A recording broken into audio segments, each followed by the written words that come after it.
Big TV భక్తి సమాచారం WhatsApp ఛానల్లో జాయిన్ అవ్వండి. అన్ని విశేషాలు ఎప్పటికప్పుడు తెలుసుకోండి.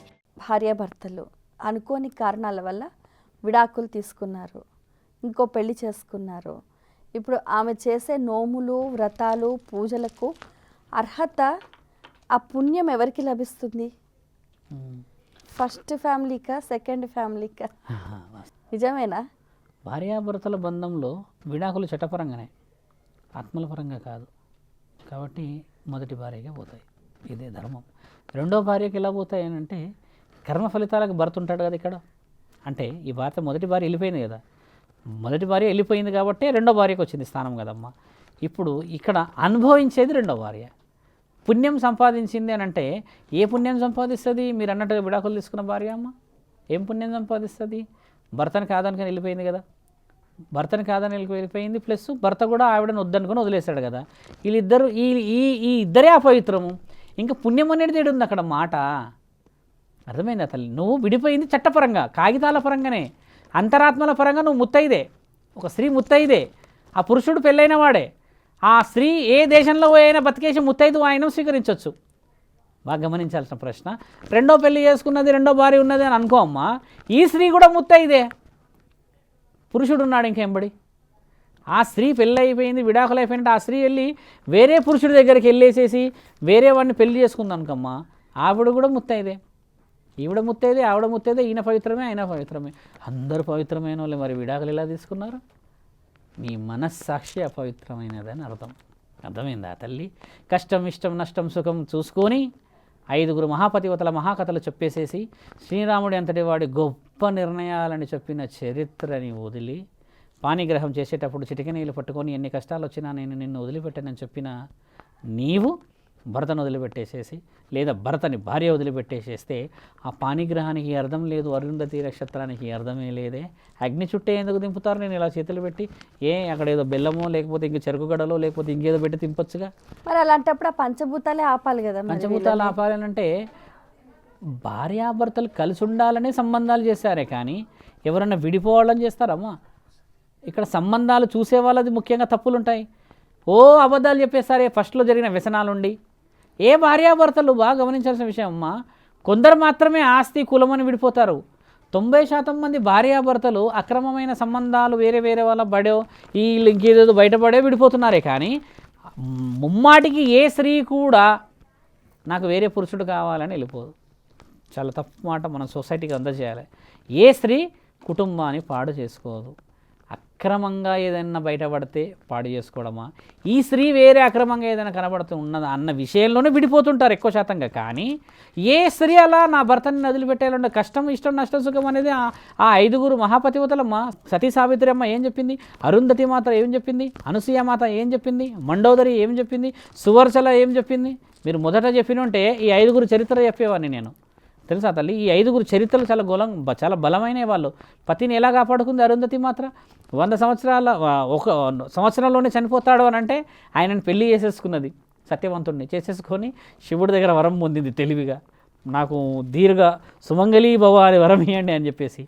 యముడు సంవత్సరం రాగానే సత్యవంతుని తీసుకొనికి పోతే శివుడు వెనకాల నుంచి త్రిశూలం పట్టుకొచ్చుకొని యమా అని బయలుదేరుతాడు. ఈ అమ్మ అని స్టార్ట్ చేస్తాడు. ఇక అలా ఎలా తీసుకుపోతామని అలా తెలివిగా భర్తను కాపాడుకోవాలమ్మా.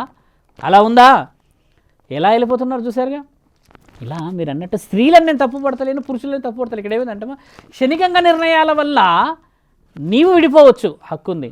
నీ భార్య విడిపోవచ్చు, నీకు హక్కుంది. కానీ అభంశుభం తెలియని ఆ పిల్లలని విడగొట్టే హక్కు ఎవడిచ్చాడు? వాళ్ళకి తల్లిదండ్రులు తేగలం. వాళ్ళ శాపాలే మీరన్న పితృదోషాలు. అర్థమైందా? ఇక్కడ పిల్లలు పెడుతురు తల్లిదండ్రులకి శాపాలు, తల్లిదండ్రులు పెడతలేరు. నేను చెప్పింది అర్థమైందా? వీళ్ళు విడిపోయే సమయానికి బుడతలు ఉంటారు ఇద్దరు, 7, 8, 9 ఎన్నో ఏండ్లు. ఏమని పెంచుతాం? ఇంకొక అమ్మని తీసుకొచ్చి. కన్న ప్రేమ వస్తుందా? ఆ రక్తం, ఆ బలం వస్తుందా? కాబట్టి ఇక్కడ భవిష్యత్తు చాలా ముఖ్యమైనది తల్లి. అప్పుడు 7 తరాలు, ఇకప్పుడు 7 తరాలు ఎందుకు చూసేవాళ్ళంటే ఇలాంటి ఏర్పడితే పిల్లల భవిష్యత్తు ఏందని. అసలే ఉమ్మడి కుటుంబాలు లేవు. 18వ ఫ్లోర్లో ఉంటున్నాం మనం. గాలి స్వచ్ఛంగా రావాలంట. స్వచ్ఛమైన మనసు లేని దగ్గర గాలి స్వచ్ఛంగా వచ్చే లాభమా తల్లి? ఏసీలో పడుకుంటున్నావే అయినా నిద్ర రావట్లేదే. అదే పిల్లలతో పాటు కమ్మటి పచ్చటి మెతుకులు తిను, ఎంత బలంగా గుండెల మీద చేతులు పెట్టుకుంటే నిద్ర వస్తుందమ్మా. ఇది నిద్ర కోల్పోతున్నామమ్మా. ప్రతి భర్తకి భార్య దొరుకుతుంది నా తల్లి, బాగా గుర్తుపెట్టుకో. ఆ భార్యకి భర్త దొరుకుతాడమ్మా, మంచోడు దొరుకుతాడు, డబ్బులున్నోడు దొరుకుతాడు. కానీ మురిపాలు రావాలన్నా ఆ ఎర్రటి కారం తింటేనే వచ్చాయి కదా. ఆ పాలు దాగి పెరిగిన ఆ పిల్లలకి మరి ఏమి మమకారాలు నువ్వు ఇవ్వగలవు? తల్లిదండ్రులు చేస్తున్న పొరపాటే ఇది. పిల్లల భవిష్యత్తు ఆలోచించాలి. వాడికి ఏం తెలుసు? వాడు చిన్నోడా? పుట్టినప్పుడు సంవత్సరం, అంటే సంవత్సరం కూడా కాదు, first baby, you know the most sense ఉన్న వర్డ్ మదర్. ఇక్కడ ఎందుకు తెలుసా అమ్మ? గుండె లోపట, ఈ కడుపు లోపట అమ్మ గుండె చప్పుడు విని పెరుగుతాడు కదా. అందరి దగ్గర పోతాడు, అమ్మ దగ్గరకు వచ్చేవారు సైలెంట్ అవుతాడు. కొడుకో బిడ్డనో ఓడిలో ఎందుకైతాడు చెప్పు తల్లి? ఈ గుండెకున్న బంధం అలాంటిది. ఆయనకు చూడట్లేడా? 5 ఏళ్ళు ఉన్నది పిల్లలకి ఏం తెలియదా? పిల్లలకి సర్వం తెలుసు తల్లి. నీ జ్ఞాపకాన్ని చూస్తారు, నీ కళ్ళని చూస్తారు, నీ మాటను చూస్తారు, నీ మర్యాదను చూస్తారు. మా అమ్మ నవ్విందా చూస్తారు, మా అమ్మ వేడి నీళ్ళు స్నానం చేస్తుందా చూస్తారు, చల్ల నీళ్ళు స్నానం చేస్తుందా చూస్తారు, మా అమ్మకు జ్వరం వచ్చిందా లేదా చూస్తారు. 5 ఏళ్ళ 6 ఏళ్ళ పిల్లలు నువ్వు ఎలా చూసుకుంటున్నావో గమనించారా? నీ పిల్లలు నువ్వు ఆనందంగా ఉంటేనేమో ఇంట్లో పూరీలు లడ్డూలు చేస్తావు, నువ్వు ఆనందంగా లేకపోతే ఒక దగ్గర కూర్చొని ఏడుస్తూ బాధపడుతుంటావు, చీదరించుకుంటూ కొడుతావు. ఇవన్నీ గమనించారా పిల్లలు? మనం కొట్లాడుతూ ఉంటే పెద్దలు, భార్యాభర్తలు, పిల్లలు భయభ్రాంతులకు ఆమూలకి ఈమూలకు నక్కినట్టో, లేకపోతే దాచుకున్నట్టో, లేకపోతే ఏదో తెలిసినట్టు ఉంటారు. వాళ్ళని చూస్తే సెన్స్ పనిచేయదు అనుకోవడం తప్పు. ప్రతి తల్లిదండ్రులకు మీరు అడిగిన ప్రశ్న ఎలా చెప్పొచ్చు అంటమ్మా, 3 ఏళ్ళున్నా 2 ఏళ్ళున్నా 5 ఏళ్ళున్నా కనుపాపల నుంచి కన్నా బంధం పోలేదు తల్లి. మా నాన్న సందర్భం వచ్చింది కూడా మీరు చెప్తున్నారు, మమ్మల్ని 7 సంవత్సరాలప్పుడు వదిలిపెట్టి వెళ్ళిపోయాడమ్మా. అంటే వదిలిపెట్టి వెళ్ళినప్పుడు అంటే ఎన్ని గొడవలు అయ్యానో ఏమైనా మాకు తెలియదు కదా. ప్రతిరోజు నన్ను ఒక 2 అడుగుతారు మీ నాన్న పేరేంది అని. ఇప్పుడు మా నాన్న ఊరికే గుర్తుకొస్తాడు మాకు.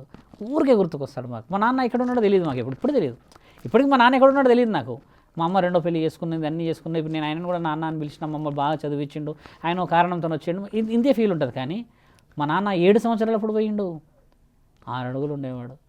అది అలాగే ఉంది కట్అవుట్ ఇంకా మైండ్లో. 7 సంవత్సరాలు నాకు మైండ్ ఉందా? కానీ నా కనుబొమ్మల నుంచి పోలేడు మా నాన్న. ఇది అంతరాత్మ, రక్తానికి ఉన్న విలువ, పరమాత్ముడిచ్చిన అత్యంత ముఖ్యమైన పవిత్ర బంధం తల్లి. ఇలాంటి బంధాన్ని ఈ రోజుల్లో కోర్టు, పోలీస్ స్టేషన్లో చుట్టూ దింపుతారు తల్లి. పిల్లలు పట్టుకొని పోతారు ఆడపిల్లలు. ఆయన ఎవరు అని అంటే నాన్న అని చెప్తే మరి నాన్న మన దగ్గరికి ఎందుకు రాడు? నాన్న అక్కడి నుంచి అటు వెళ్ళిపోతాడు. హియరింగ్స్, పోలీస్ స్టేషన్కి వస్తారు. ఆయన ఎవరు అని చెప్తే అమ్మ, అమ్మ ఎవరు అని చెప్తే నాన్న అని చెప్తే నడువే అని తల్లిదండ్రులు తీసుకెళ్తే ఎందుకమ్మా ఈ జీవితాలు ఎంత బాధ కలిగిస్తున్నాయి? ఇలాంటి పాపాల కోసం అమ్మ మనం ఉన్నది. ఆ పిల్లలకు అపశుభం తెలియని వాళ్ళ కోసం అమ్మ ఉన్నది ఈరోజు. ఆ బంధాలు చాలా విలువైన తల్లి. ఒకరోజు చెప్తా. చాలా వివరమైన క్వశ్చన్, అది చిన్న క్వశ్చన్ కాదు మీరు అడిగింది. వెరీ వెరీ వెరీ డిపెస్ట్ క్వశ్చన్ అది. ఈరోజు సగం మంది పిల్లలు అనాథాశ్రమంలో అమ్మ అన్న పదం సొంతంగా ఉన్న కన్న తల్లికి అన్నీ ఆ వర్డ్ బలం వేరు. పార్వతీమాత దిగిన అమ్మ అన్న ఆవిడ దేవత అవుతుంది, నిన్నగన్న తల్లి అవుతుందా? కాబట్టి ఏంటంటే అమ్మ మీరు అడిగిన ప్రశ్నల్లో చాలామంది మారాల్సింది ఏంటంటే వాళ్ళని చూసన్నా బతకాలి తల్లి. వాళ్ళని చూసి బతకకుండా వీఆర్ బైఫరికేటింగ్ అవర్.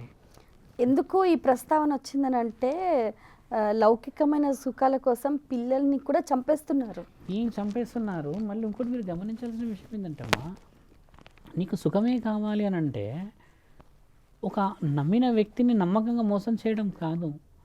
ఒక అమ్మాయి, నీకు బాగా గమనించాల్సిన విషయం, ఒక అమ్మాయి తల్లిదండ్రుల దగ్గరే బట్టలు మార్చుకోవాలంటే సిగ్గుపడుతుంది కదా. రూమ్లోకి వెళ్ళి ఒక దగ్గర వాళ్ళు ప్రైవసీగా మార్చుకుంటారు. అదే ఇష్టపడి అదే ప్రేయుడి దగ్గర చూడమ్మా, నగ్నంగా దుస్తులు లేకుండా ఉంటారు. అంటే నీవంటే అంత నమ్మకం. అలాంటి నమ్మకానివి నీ దగ్గర ఏముందని అంటున్నారమ్మా. చూసావా ఈ వరల్డ్లో ఎంత తేడా ఉందా?